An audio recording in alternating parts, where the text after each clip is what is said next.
ونحمدہ نصلی علی رسولہ الکریم اما بعد فاعوذ باللہ من الشیطان الرجیم بسم اللہ الرحمن الرحیم۔ میرے چینل کا نام صراط مستقیم ہے۔ صراط مستقیم یعنی سیدھا راستہ۔ میرا آج کا عنوان ہے توہین رسالت، یا توہین قرآن، یا توہین اسلام۔ میرے مسلمان بہن اور بھائیوں، آج دنیا میں مسلمانوں کی تعداد تقریباً 2 ارب کے نزدیک ہے اور 56 ممالک ہیں۔ اتنی تعداد ہونے کے باوجود آج بھی ہمیں کسی بھی اہمیت کے حامل نہیں سمجھا جاتا۔ ہم اتنا ذلیل و خوار ہو رہے ہیں کہ ہم اپنے دین کو بچانا تو ایک طرف، ہم اپنی نبی کی حرمت، عزت اور اپنے دین کی حرمت اور عزت کو بحال نہیں کر سکتے۔ جب کبھی کوئی بھی شخص ہمارے نبی کی توہین کرتا ہے تو ہم میڈیا پر 4 دن گویلا شور و گول کرتے ہیں یا اپنے ملک میں احتجاج کرتے ہیں اور پھر وہ ختم ہو جاتا ہے۔ کچھ لمحات، کچھ وقت کے بعد پھر وہی کام شروع ہو جاتا ہے، وہ کسی بھی ملک کی طرف سے، غیر مذہب کے ملک کی طرف سے۔ کیوں؟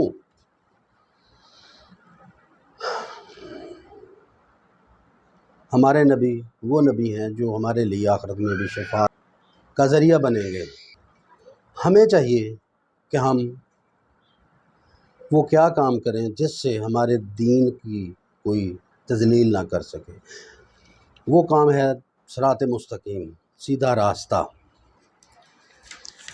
راستہ ان لوگوں کا جن پر خاص انعام ہوا، یعنی نبی، پیغمبر اور صحابہ اکرام۔ اصل میں مسلمانوں کے ذاتی مفاد نے انہیں کچھ نہ کرنے پر مجبور کر دیا ہے۔ تمام فائدے اور نقصان تو اللہ کے پاس ہے۔ اسلام میں، مذہب میں، قرآن پاک اور توہین رسالت کی سزا سزائے موت ہے، مگر آج تک کسی کو سزائے موت ملی جو اس میں مددگار ہے، اس کی سزا بھی سزائے موت ہے۔ پوری دنیا میں کوئی ملک ایسا نہیں جو کفار اور اس کی حکومت کو سبق سکھا سکے۔ کبھی ایسا نہیں ہوگا، کیونکہ اس کے لیے کامل ایمان کی ضرورت ہے۔ اللہ تعالیٰ کے نبی کے دور میں ایک یہودی اور مسلمان کا آپس میں جھگڑا ہوا تو اس کا فیصلہ حضرت محمد صلی اللہ علیہ وسلم کے پاس گئے تو اللہ کے نبی نے اس کا فیصلہ یہودی کے حق میں کر دیا۔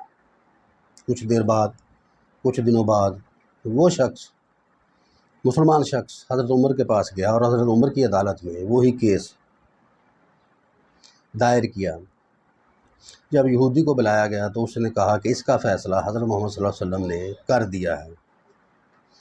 یہ اس مسلمان نے اللہ کے نبی کی توہین کی تو حضرت عمر نے تلوار نکالی اور اس کا سر قلم کر دیا، کیونکہ نبی کے فیصلے کو کوئی بھی ریجیکٹ نہیں کر سکتا۔ یہ سپریم کورٹ ہے، اس کے بعد کوئی کورٹ نہیں ہے۔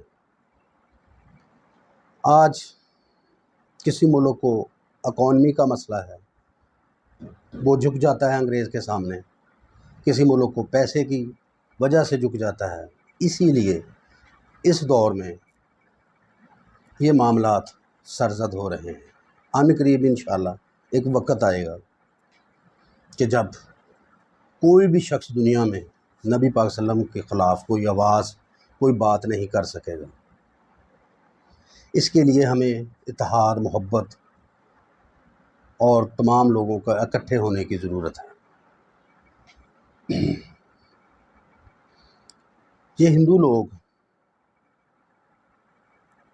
بتوں کو پوجتے ہیں، صبح بناتے ہیں، شام کو اسے خدا کہنے لگ جاتے ہیں۔ کتنے پڑھے لکھے ہوئے ہیں، سائنسدان بھی ہیں، انہیں یہ تک نہیں پتہ کہ جس چیز کو ہاتھ سے بنایا جائے، انسان ہاتھ سے بنائے، وہ خدا کیسے ہو سکتا ہے۔ لیکن پھر بھی وہ ہم پر غالب ہیں اور غالب ہوتے جا رہے ہیں۔